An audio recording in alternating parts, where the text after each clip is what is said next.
2009 সালে আমার জীবনের ফার্স্ট হজের সফর ছিল 2009 সাল। সেই সফরে আমি আল্লামা সাইদ রাহিমাহুল্লাহকে সে বছর তার জীবনের শেষ হজ করতে দেখেছি।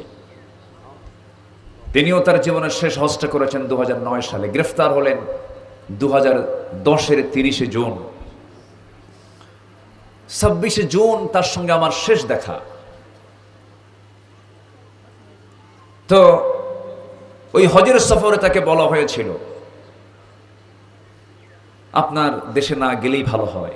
কেন?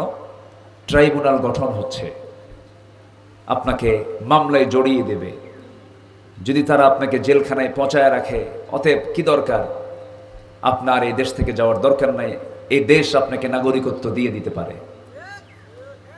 জবাবে তিনি বলেছেন, আমার কর্মী, আমার দেশ, আমার মা, আমার সন্তান, আমার পরিবার, আমার দ্বীনি ভাইরা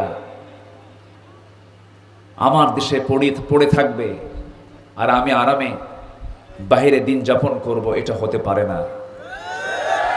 যদি ফাঁসির মঞ্চ ঝুলে মরতে হয়, দেশের মাটিতে মৃত্যু হবে, দেশ ছাড়বো না। ছেড়েছিলেন? তাহলে এখন প্রমাণ হলো আলেমরা কি পালায়? কারা পালায়? খুব কষ্ট হচ্ছে আপনাদের বসে থাকতে, কারণ প্রচন্ড গরম।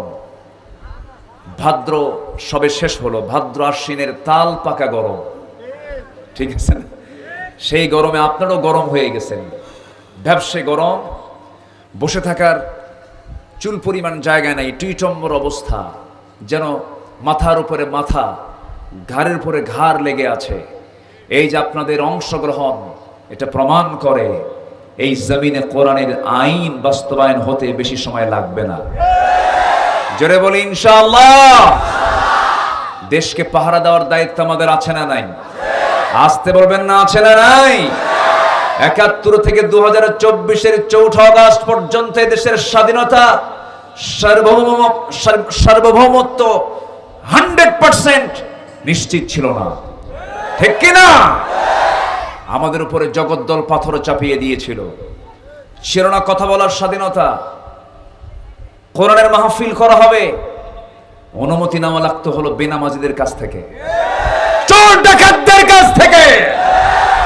পোস্টার পর্যন্ত তারা দখল করে ফেলেছিল। পোস্টারে তাদের নাম না রাখলে মাহফিল বন্ধ করে দেওয়া হতো। তারা কই? তারা কোথায় এখন? মাহফিল এসে দেখে যান। কোরআন ছিল, আছে, থাকবে।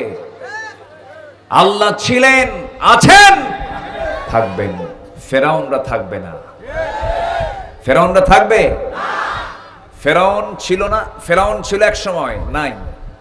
সেই ফেরাউনের উত্তরসূরিরা মাঝে মাঝে একটু উকি মারে। আমার দেশে একটা ফেরাউন জন্ম নিয়েছিল, ঠিক কিনা বলেন? আমরা বলিনি, আমরা শাপলা চত্বর বলিনি, 28 অক্টোবর বলিনি, আমরা 5 আগস্টে যে হত্যাকাণ্ড ঘটিয়েছে তারা, প্রতিটি হত্যাকাণ্ডের সুস্থ বিচার হলো সময়ের দাবি, ঠিক কিনা?